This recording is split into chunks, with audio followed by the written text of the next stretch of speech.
At this moment ay nandito kami sa bayan ng Milaor, Camarines Sur para i-cover namin ang isa sa pinakalumang simbahan sa lugar na ito. At kung makikita nyo, itong itinuturo ko ay papunta po yan sa Naga City. At dito naman po sa kaliwa ko ay direksyon papunta sa Maynila. At ito na nga ang simbahan ni Saint Joseph the Worker. Noong 1585, ito ay idiniklara bilang isang parish at pagdating naman ng 725, ito ay tinayo bilang bagong isang simbahan. Ngunit pagdating ng 740, ito ay nasira dahil sa isang sunog, ngunit ito ay tinayo sa parehas sa taon. At pagdating naman ng 2014 at 2022, ay nagkaroon ito ng isang malakiang pag-aayos. Makikita nyo, antigong-antigo, walang binago simula nang itinayo ang simbahan na ito. So maya-maya lamang ay magkakaroon ako ng konting interview kay Sir Elton na kung saan siya po ang sakristan mayor ng parokyang ito. So napakalawak ng simbahan na to. At ito naman ay tinuturo ko ay kampanaryo na maya-maya lamang ay tataasin natin yan. So hindi tayo papayag na hindi natin tataasin ang isang kampanaryo ng simbahan na ikinakover natin. So para mas makita ninyo, so lilibutin natin ang side ng simbahan na to. Papakita ko sa inyo. So itong simbahan na ito ay napakalawak, napakapresko. So talagang isa sa pinakalumang simbahan dito sa Camarines Sur. Kasi kung makikita nyo, yung bricks nandiyan pa din. Walang pinalitan, walang binago. Pero yung loob niya talagang renovated na rin, pinaganda na, pininturahan, and then may mga bagong upuan, talagang binago na rin. Pero itong harapan, magsimula sa gilid ng simbahan hanggang sa pinakaharap, hanggang sa likod, talagang walang binago. Yung mga bato, yung mga bricks nandiyan pa din. Kasi ang sabi ng sakristan mayor dito, kani-kanila lamang nang itinanong namin habang nagkukwentuhan kami, ang sabi ng parokya dito, yung kora paroko, na wala tayong babaguhin sa harapan ng simbahan na to. Magkakaroon ng pagbabago sa loob, pero sa labas ng simbahan ay walang pagbabago. So yun, napakalawak at napakapresko. So may mga parking area din dito na pwede yung pagparkan in case na may mga dala kayong sasakyan. So ito po yung kampanaryo. So itsura parang sa Cagsawa Ruins, diba? So kaya sa mga taga Milaor, kung wala kayo dito sa bayan ninyo, nasa ibang bansa kayo or nasa ibang lugar para magtrabaho, eto na, makikita nyo na ang simbahan nyo dito sa bayan na ito. So maya-maya lamang magkakaroon kami interview kay Sir Elton. Alright, so nandito nga tayo sa loob ng simbahan ng Saint Joseph the Worker. So kasama ko ngayon si Sir Elton, siya po ang sakristan mayor ng simbahan na ito. So sir, kamusta? Okay lang, ginagala ko na mabistado ka mo. Pagbisita dito sa Samuyang Parokya ni San Jose, trabahador. Ilang taong ka na sir bilang isang sakristan mayor dito sa simbahan na ito? Naging sakristan mayor ako last 2021. Ano po? Okay. And actually, hindi pa ganito yung parokya. Nadatnan ko dito is yan pa lang yung bago. Wala pa yung mga pillars, yung choir loft, wala pa yan.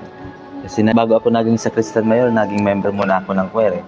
Member ng choir. Tapos bago yung choir, nag-youth encounter muna ako, sumali muna ako ng choir hanggang sa naging sakristan mayor. Okay. So pwede ba natin sir, ikutin simbahan na to para makita naman ng mga followers natin? Okay. So, di ba na-cover na natin ang Nabwa, Baaw, Bato? So, dito naman tayo sa bayan ng Milaor. So, sir, punta natin hanggang sa may altar. So, ito po ang simbahan nila. So, sa labas po, wala pa talaga binabago. So, dito sa loob, halos fully renovated na rin to.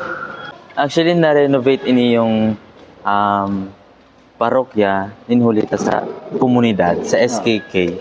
Sa sadit na Kristiyano komunidad sa pagtarabahan kan mga nasasakupan kan parokya, sa tabang kan Samuyang Kura Paroko na si Reverend Father Michael R. De La Rosa, siring man sa naging parochial vicars na si Father Roger Barbecho and si Father Marlon Torres. Okay. So ito na po yung pinaka-altar nila. Oo. Pinakabago. So asan sir yung pinakaluma nito? Actually ang pagkakaalam ko, yung luma na dating retablo, dating altar is giniba.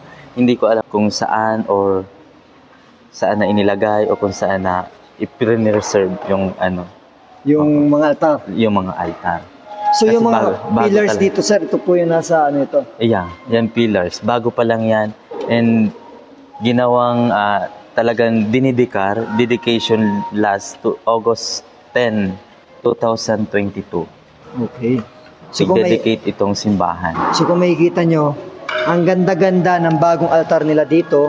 So ito sa retablo na sinasabi mo, bago na ba din yan? Bago yan, since nang dumating si Father Mike dito sa parokya, siya na yung nag-ayos, siya na yung naging way para mabago yung altar Altar.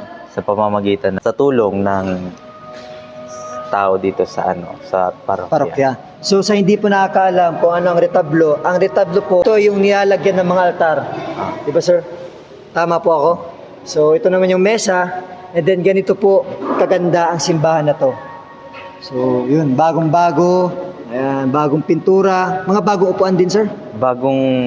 Actually may mga bago din na upuan, and bago din lang yan na pinta. Pinta. Oo. So pero sir, sa labas wala talaga kayong planong ayusin yung labas, talagang i-restore niyo kung ano yung pinakaluma. Sa naging panahon ni Father Mike, wala siyang balak na Wala ipabago pang din balak. sa labas. So actually kasi, di ba sir, magkakaroon ng rotation yung mga father dito sa Kamsur? Dito Kailan lang po sa Diocese of Libmanan. Libmanan. So ibig sabihin, ito sir, sakop pa ng Libmanan. Yes. Mga simbahan na to.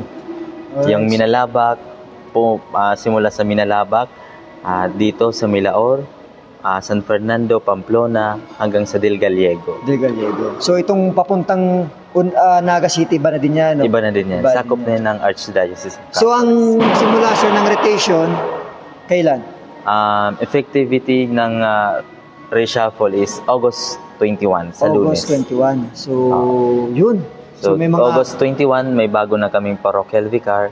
And sa September 1, may bago na din paparating na bagong kura paro. every ilang taon sir ang reshuffle ng mga pare dito sa Mostly nagiging 5 years. 5 years. Oo, 5 years. Depende sa ng obispo. Okay. So, syempre, hindi natin pwedeng hindi butin po ang kampanaryo ng simbahan na to. So, tataas tayo. So, yung yung kampana niya, yung taon na tinayo ang simbahan na to during 1740, yun pa din yung kampana ngayon. Oo. So, walang binago Walang binago hanggang sa ngayon. hanggang sa Oo. ngayon.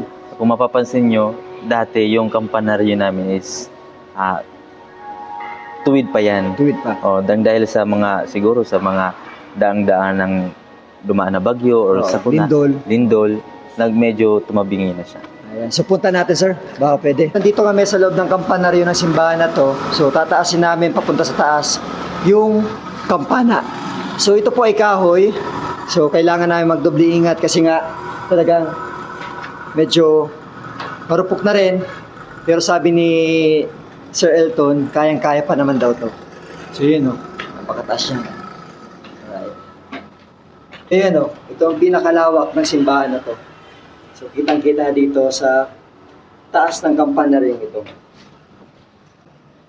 Check natin kung kaya ng sikmura ko ang taas ng Kaya yan. ng kampanaryong ito. Hindi kaya ito sir mag-iba. Medyo ingat lang. So, yun, medyo may nakasisikmura ko sa ganitong lugar. Kasi, yan. Nanginginig ang, tuhod. Tasong ko. So, okay tayo, sige.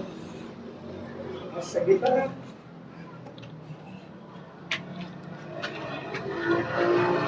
So, yun, dahan-dahan kasi medyo, hindi kayong nakakami dito. So, kaya pa naman tayo dito, sir. Kaya pa yan. Medyo kuminsan nga marami kami ditong umakyat para lang magrepeke pag may mga okasyon. Ayan.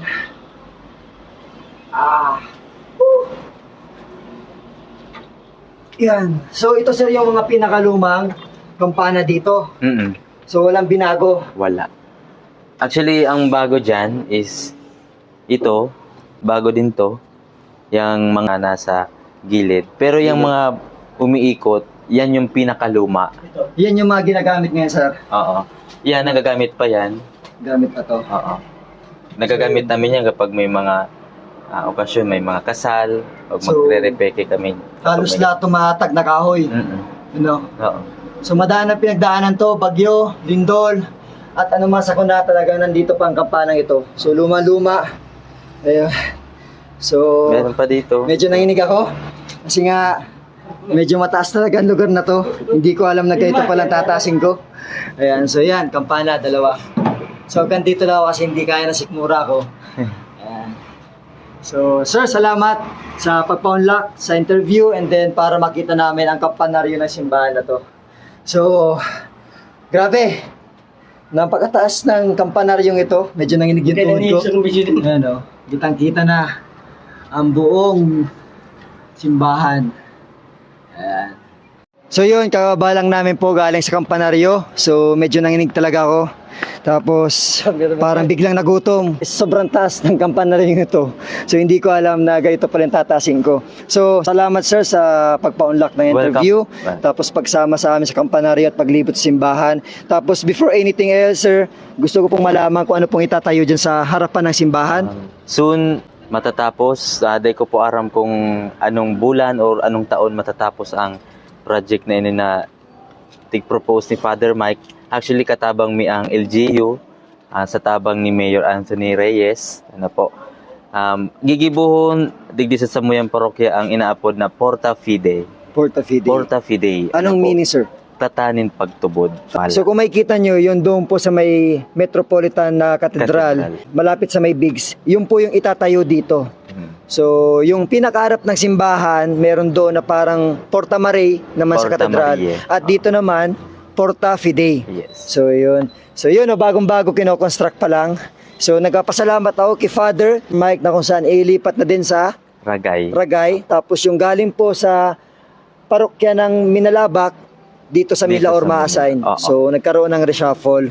So sir, thank you very much ulit. Thank you din po. So at least po nalibot namin ang mga nire-request sa mga followers namin na punta namin ang simbahan dito lang sa bahay ng Milaor, Camarines Sur. So magpapaalam na ako kasi medyo nanginginig pa ang tuhod ko. So tapusin ko ng vlog na to. Okay, peace out!